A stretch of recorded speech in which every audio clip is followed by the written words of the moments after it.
D'abord, bienvenue à notre réunion ce soir. Alors, le sujet de notre partage ce soir, c'est l'héritage de la sagesse. Pour parler d'héritage et de la sagesse, il faudrait d'abord peut-être comprendre ce qu'on voudrait dire par là. Quand on parle d'héritage, c'est l'état de quelque chose des biens qui nous appartient de droit, n'est-ce pas? Quand on dit on hérite des parents, des ancêtres ou d'une culture, c'est que cet héritage, ces biens, nous reviennent de droit. La sagesse, qu'est-ce que c'est que la sagesse? La sagesse, ce n'est pas seulement la somme des expériences vécues.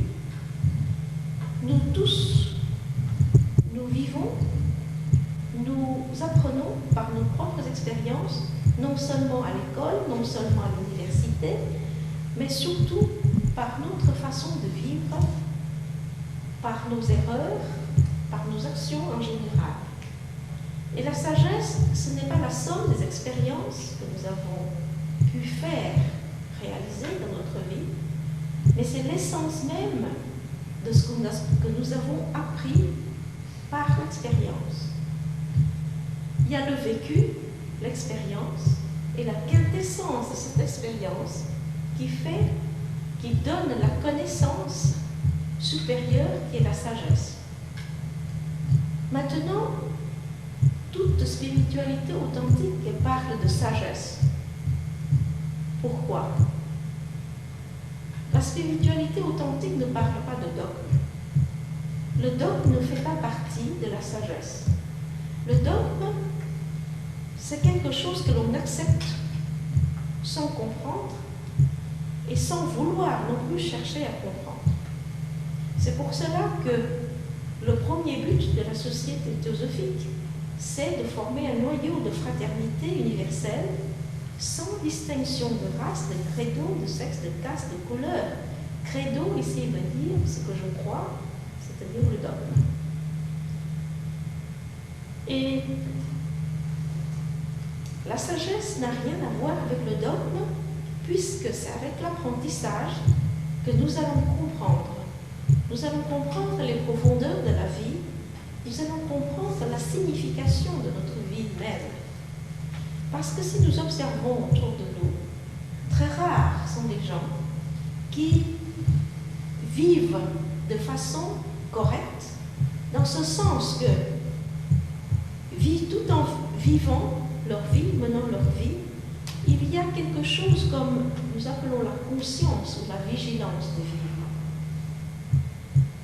En général, les humains se laissent naître, se laissent grandir physiquement, se laissent vivre, eh bien, arrive le temps de mourir, on s'aperçoit à ce moment-là qu'il était trop tard. Il est trop tard pour faire quoi que ce soit de bien ou de sa vie. La société théosophique et son message qui est la théosophie voudrait rappeler aux êtres humains que toute l'humanité a un héritage. Cet héritage est situé dans la sagesse. Mais alors, vous pouvez me demander, la sagesse, d'où ça vient? Et si c'est vraiment notre héritage, on a de droit. Tout le monde doit l'avoir. Certes, tout le monde doit l'avoir. Mais il y a des conditions pour prétendre cet héritage. L'héritage existe. La sagesse, ce n'est pas la sagesse de chacun, mais cette sagesse millénaire ou plurimillénaire, léguée par des générations entières qui nous ont précédés dans l'humanité.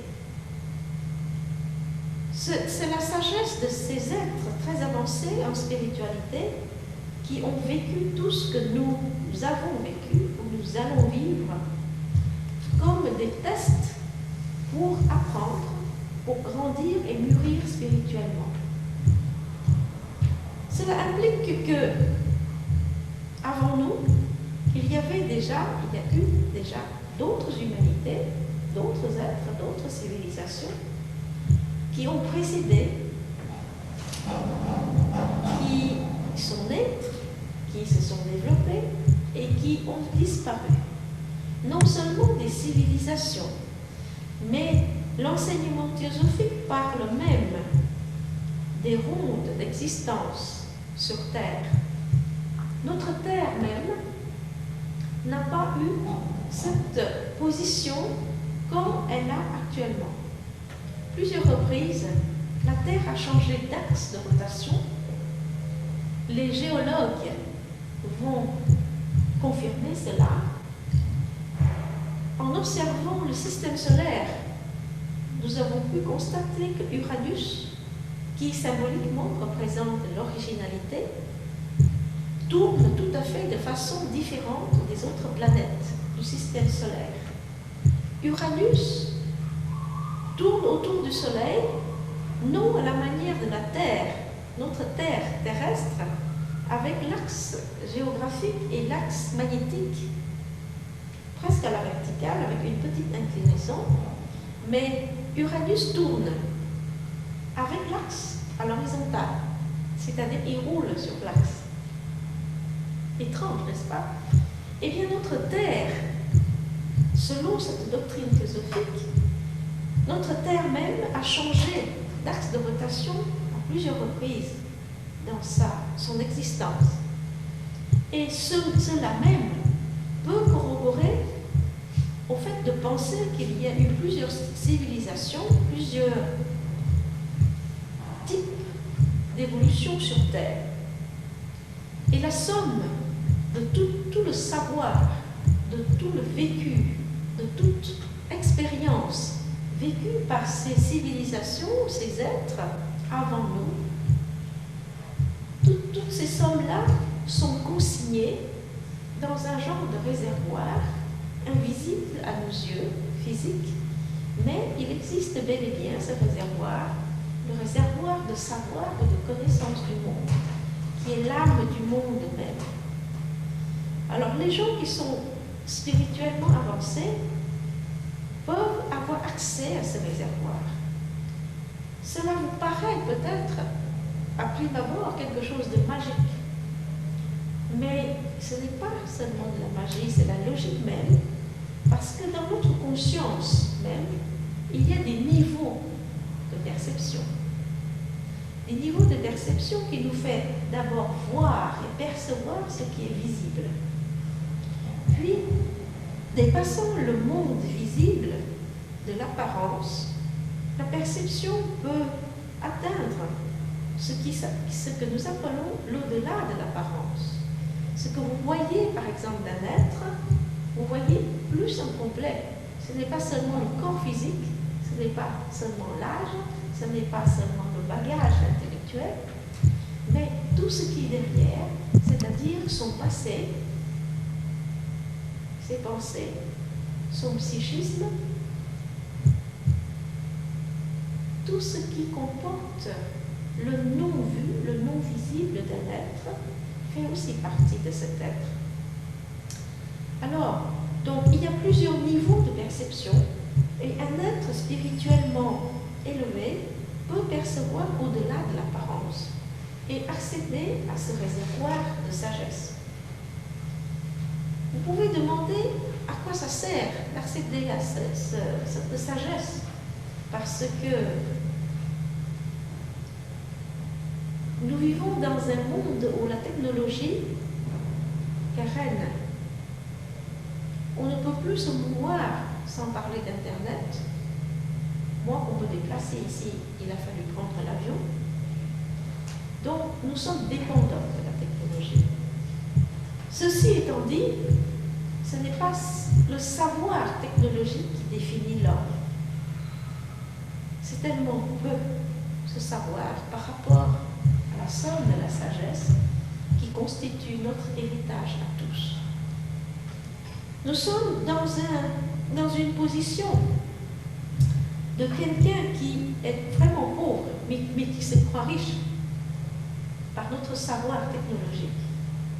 Mais ce savoir même nous déprive de notre connaissance au niveau spirituel, qui nous appauvrit. Le savoir technologique appauvrit l'âme de sa connaissance spirituelle. Il se peut aussi que ce soit l'inverse, que nous sommes vraiment riches, puisque nous avons cet héritage, mais ne sachant pas que cet héritage nous revient, nous nous croyons pauvres. Et peut-être bien, nous ne savons même pas que nous sommes pauvres ou bien que nous avons droit à la sagesse. Qu'est-ce qui nous empêche de voir tout cela? Est-ce que vraiment cela nous intéresse? Si cela nous intéresse, en quoi cela nous intéresse-t-il de savoir qu'il y a un héritage de la sagesse qui nous revient? Parce qu'à moins de le savoir, nous ne pourrons jamais prétendre à notre héritage. De quoi s'agit-il en fait? L'être humain vivant dans notre société moderne est complètement happé par la vie matérielle. Je dirais même matérialiste. Parce que nous travaillons du matin jusqu'au soir. Rentrés, nous sommes fatigués. Nous allons au lit pour dormir. Le lendemain, pour recommencer la même chose. Et le temps qui passe plutôt lentement pour nous quand nous travaillons, passe très vite. Passe très vite. Des décennies après des décennies, ça passe à une vitesse extraordinaire. Et comme je disais tout à l'heure, le temps de réaliser, il se peut qu'il se soit trop tard. Alors, cette sagesse commence avec la conscience que nous ne sommes pas seulement notre corps physique. Je ne sais pas si je dois convertir quelqu'un ou bien tout est à faire pour convertir. Parce que toute notre civilisation actuelle nous pousse à nous identifier avec notre corps physique. Or, la vérité est que nous ne sommes pas notre corps physique. Si nous avions été que notre corps physique, à notre mort, ce sera là véritablement, c'est fini. Plus rien peut être espéré et il n'y a pas d'espérance pour nous. Nous ne sommes pas notre corps physique, mais nous ne sommes pas non plus l'agrégat des émotions qui nous habitent parfois, ou la plupart du temps pour certains. Il semble que certains êtres ne vivent que sur le plan émotionnel. Et ces individus parfois refusent même de penser et d'utiliser la raison pour pouvoir mûrir dans tout le processus naturel de l'évolution chez un être humain. Nous sommes plus que nos émotions, nous sommes plus que nos sentiments, et nous sommes plus même que nos pensées. Et bien plus, nous sommes aussi plus grands que la raison. Si nous arrivions à bien l'utiliser, bien la maîtriser et aller au-delà. Alors qu'est-ce qu'il y a au-delà de la raison? Cela semble abstrait. Ou bien, qu'est-ce que vous en pensez? Il y a quelque chose au-delà? Eh bien, la doctrine théosophique dit ceci, que l'âme de l'homme est immortelle. L'âme, signifiant l'âme spirituelle de l'homme, est immortelle. En parlant de l'homme, j'inclus la femme aussi. C'est sous-entendu que, je dirais, l'âme spirituelle humaine est immortelle. Et son avenir est celui d'une chose dont le développement et la splendeur n'ont pas de limite. Est-ce qu'on peut imaginer ça? Tout ça. La splendeur n'ont pas de limite. L'âme spirituelle de l'être humain est immortelle et son avenir est celui d'une chose dont le développement et la splendeur n'ont pas de limite. Notre nature même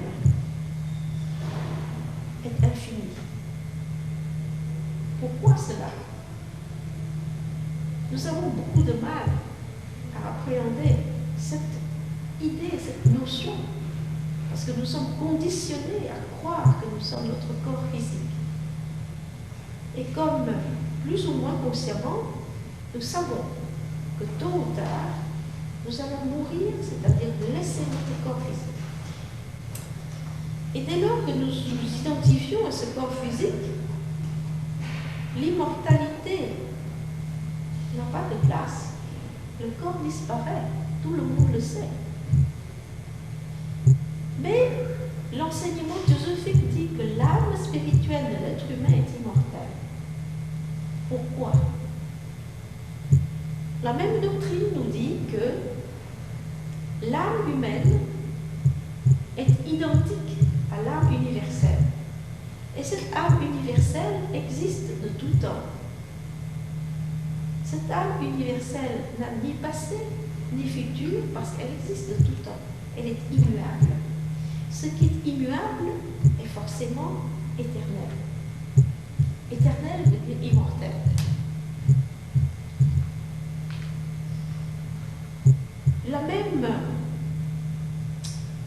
Le même passage continue en disant « Le principe qui donne la vie habite en nous et hors de nous. Il se meut et ne meurt jamais. Il est éternellement bienfaisant. Il ne peut être vu, ni entendu, ni senti, mais il est perçu par l'homme qui désire la perception. » Deuxième partie de ce passage. Le principe qui donne la vie habite en nous et hors de nous. Il est partout. Personne ne peut échapper. Personne ne peut échapper à ce principe parce que c'est ce principe même qui constitue notre nature profonde. Et ce principe qui donne la vie habite en nous et hors de nous. Il ne meurt jamais. C'est ce principe qui ne meurt jamais. C'est ce principe de notre propre nature. Donc, il est éternellement bienfaisant. Là, c'est une notion très importante. Fondamentalement, nous sommes ce principe qui est éternellement bienfaisant. Bienfaisant, cela veut dire bénéfique, disposé au bien.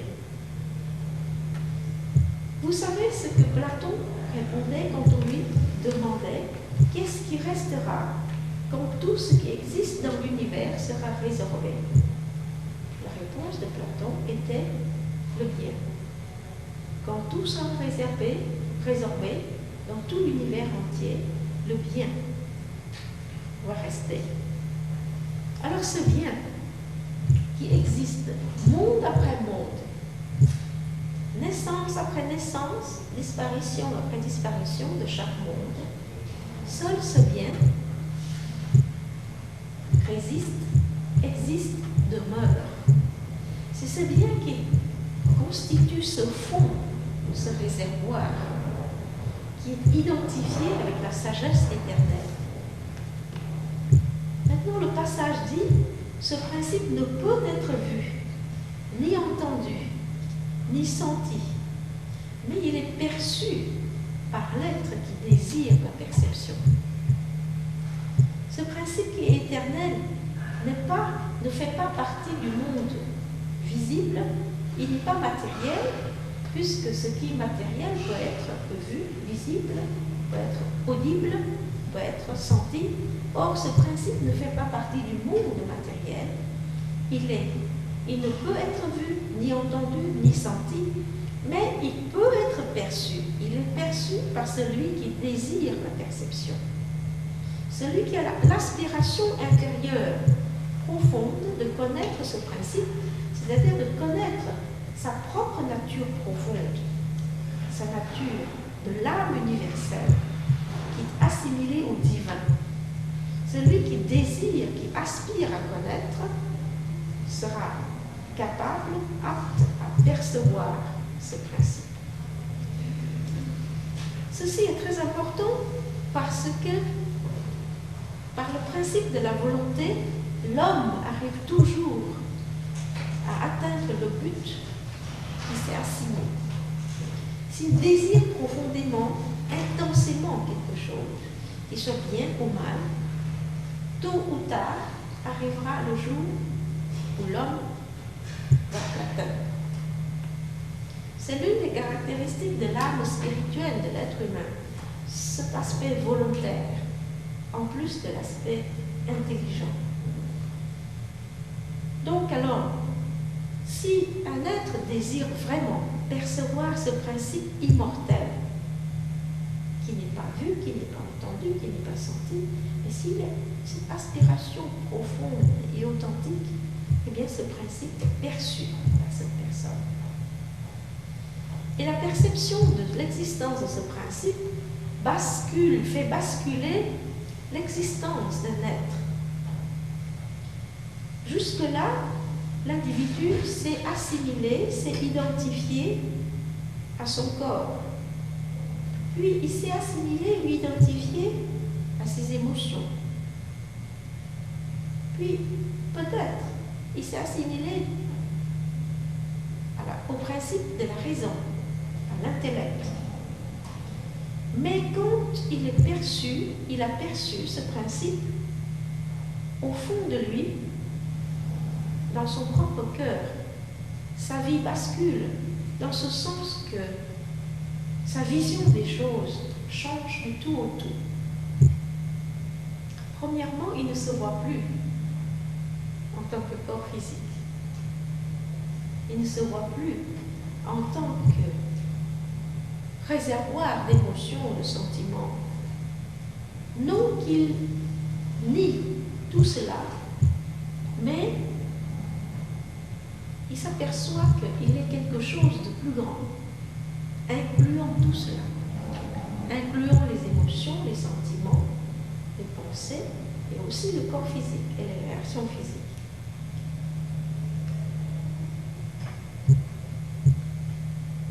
Cet enseignement théosophique dit aussi que chaque être est à lui-même absolument son propre législateur, le dispensateur de sa gloire ou de son obscurité, l'arbitre de sa vie, de sa récompense, de son châtiment.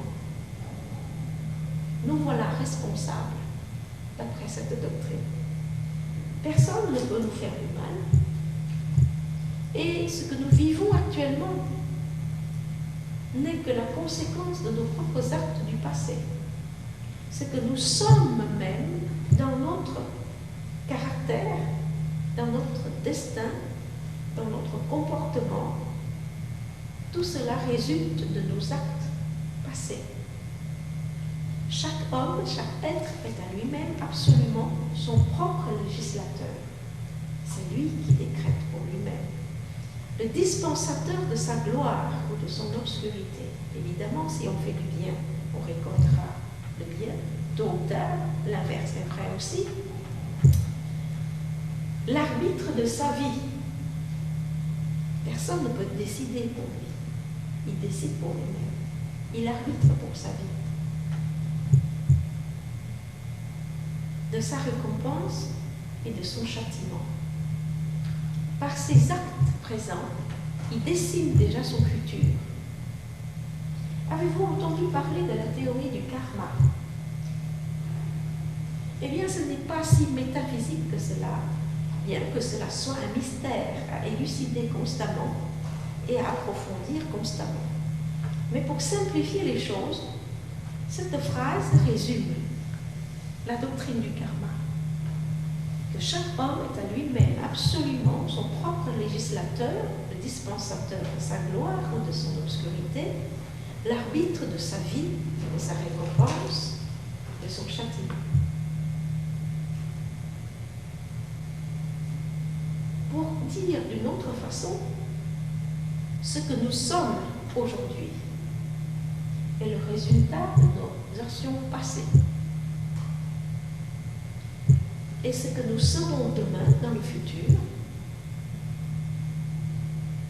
c'est le résultat de nos actions d'aujourd'hui.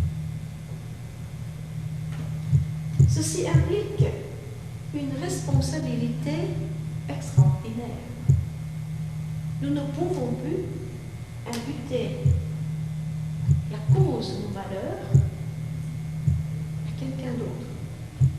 Ce n'est pas le voisin qui me rend malheureux, ce n'est pas le gouvernement qui me rend malheureux, Ce n'est pas Monsieur Dupont qui me rend malheureux, ce n'est pas une tierce personne. Tout ce que je vis aujourd'hui est le résultat de mes propres actions. Difficile d'accepter du premier coup, vous allez me dire. Mais c'est ainsi. C'est ainsi. Et cela même au niveau collectif. Tout ce qui touche une nation, c'est vrai aussi.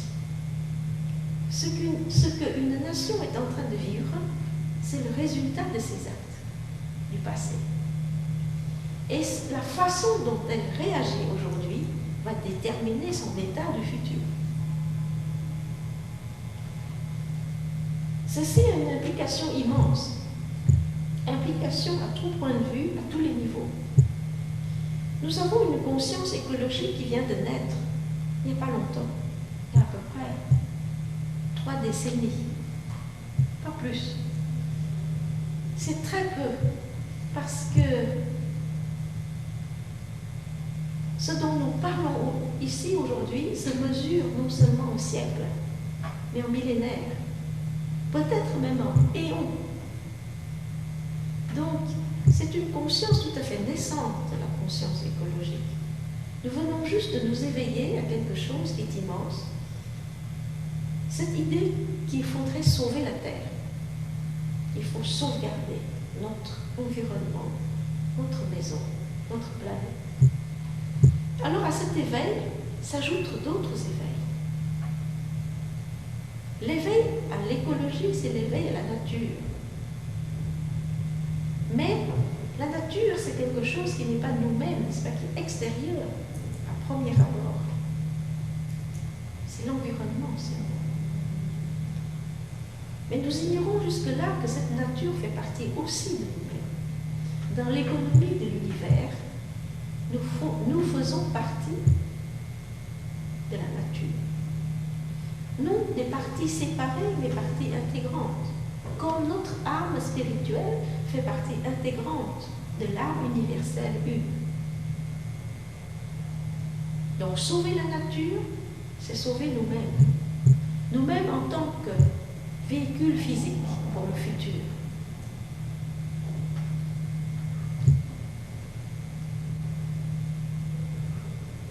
Avec cette doctrine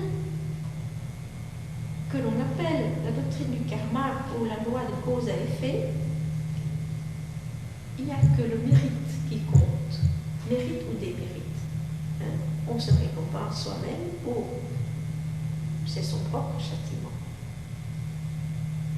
Ces 3 passages que je viens de vous citer constituent l'une des fondations de notre enseignement théosophique, constituent aussi une grande partie de la sagesse antique.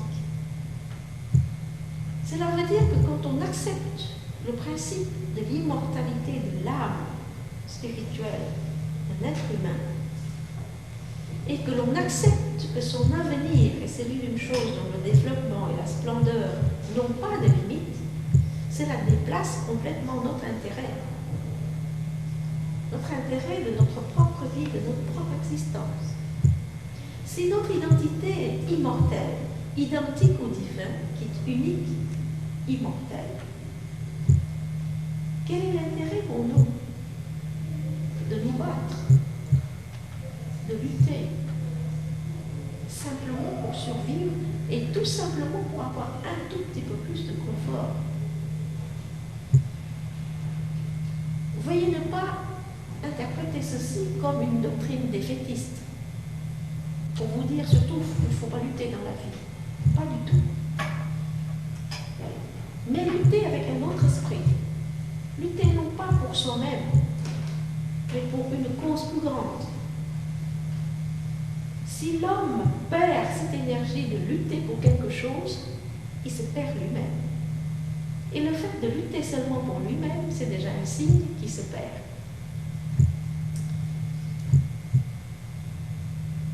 L'éveil de la conscience à l'écologie va grandir et devenir un jour l'éveil à l'autre. l'autre étant défini comme tout ce qui n'est pas soi-même. Alors, dans notre vie, dans notre existence terrestre, on peut lutter, on peut combattre, mais ce n'est plus pour soi-même. On peut vivre pour un idéal. Vous allez me dire, mais c'est dangereux ce que je viens de dire là, parce qu'on peut mourir pour une idéologie. C'est corrompu comme... Oui, mais attention. Toute la doctrine théosophique aussi est basée sur la compréhension par soi-même. Personne d'autre ne peut dire à quelqu'un d'autre, il faut comprendre de cette façon. Puisque chaque homme est à lui-même absolument son propre législateur, c'est cela la loi. C'est pour cela que la liberté de pensée et de règle dans la société théosophique. Depuis la fondatrice jusqu'aux plus hautes fonctions de nos jours, personne ne peut imposer une vue ou l'interprétation de la doctrine à quelqu'un d'autre dans la société. C'est quelque chose d'extraordinaire, n'est-ce pas? Et c'est aussi notre force. Et cette force nous a permis de vivre depuis 1875 jusqu'à nos jours. 126 ans d'existence.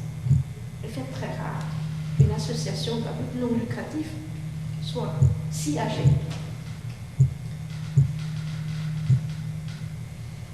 Alors donc, tout commence par la compréhension de notre nature profonde, qui est l'âme immortelle, identique à l'âme divine, l'âme universelle une. Et cette identification ou identité comprise va déterminer notre action à venir, puisque c'est l'axiome de base de notre être, de notre comportement. Et de là, on peut attaquer le principe qui donne la vie, qui habite en nous et hors de nous et qui ne meurt jamais. C'est cette âme universelle qui est décrite ici, comme nous-mêmes, comme notre nature véridique, et que l'on peut percevoir s'il y a aspiration suffisante, s'il y a sincérité suffisante pour voir. Et adhérant à ces deux points de vue, on adhère nécessairement à cette liberté d'être soi-même, d'être son propre législateur. Accepter la théorie du karma, ce n'est pas être défaitiste, fanatique, ou tout simplement fataliste, comme beaucoup comprennent de travers. Accepter la doctrine du karma, c'est apprendre à agir et à vivre en liberté. Parce que, dès le départ, nous acceptons ce principe que chacun est son propre législateur. On fait à soi-même son malheur ou son bonheur. C'est une liberté extraordinaire qui implique une responsabilité extraordinaire aussi. Parce qu'il n'y a pas de liberté sans responsabilité. Liberté sans responsabilité devient libertinage. Liberté et responsabilité doivent toujours associer pour donner la dignité d'un être humain, digne de ce nom. Alors, ces trois vérités que je viens de vous annoncer, l'immortalité de l'âme et le développement sans limite, premièrement. Deuxièmement, le principe qui donne vie éternelle doit être perçu par celui qui désire vraiment cette perception, et que chaque être est son propre législateur. Ces vérités sont grandes comme la vie elle-même, dit cet extrait, et qui sont aussi simples que l'esprit humain le plus simple. Évidemment, si on n'utilise pas des termes sanskrit qui brouillent les pistes, tout le monde peut comprendre.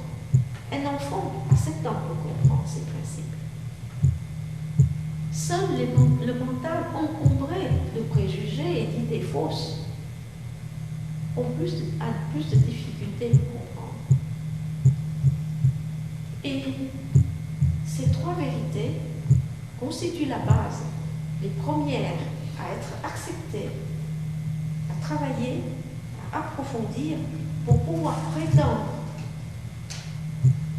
au droit, le droit de réclamer son héritage.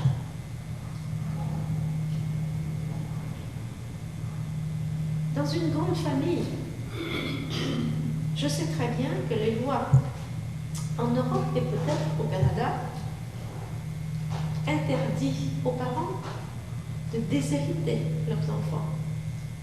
Ce n'est pas le cas aux États-Unis. Aux États-Unis, on donne ses biens à qui on veut, même à un chien ou une tortue. Récemment, il y a une milliardaire américaine qui lègue toute sa fortune à une tortue.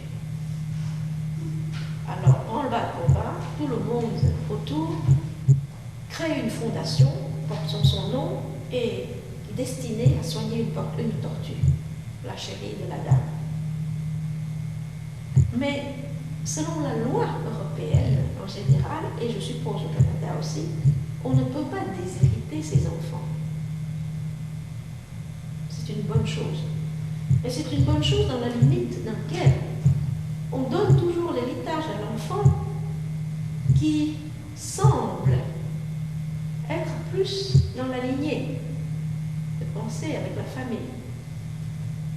Même si on respecte le principe de l'égalité des partages, des héritages. Eh bien, c'est quelque chose de semblable se passe ici. Bien que chaque être humain puisse prétendre à sa part d'héritage de la sagesse, il faut fournir les conditions pour pouvoir prétendre vraiment et le recevoir un jour, peut-être, selon ses mérites. La sagesse constitue cette compréhension que l'on est immense, on est sans limite. C'est seulement en théorie que je vous dis aujourd'hui. L'héritage lui-même, c'est le fait de réaliser ce fait, et non seulement la théorie. Cela veut dire que recevant l'héritage de la sagesse, c'est apprendre à devenir sans limite nous-mêmes.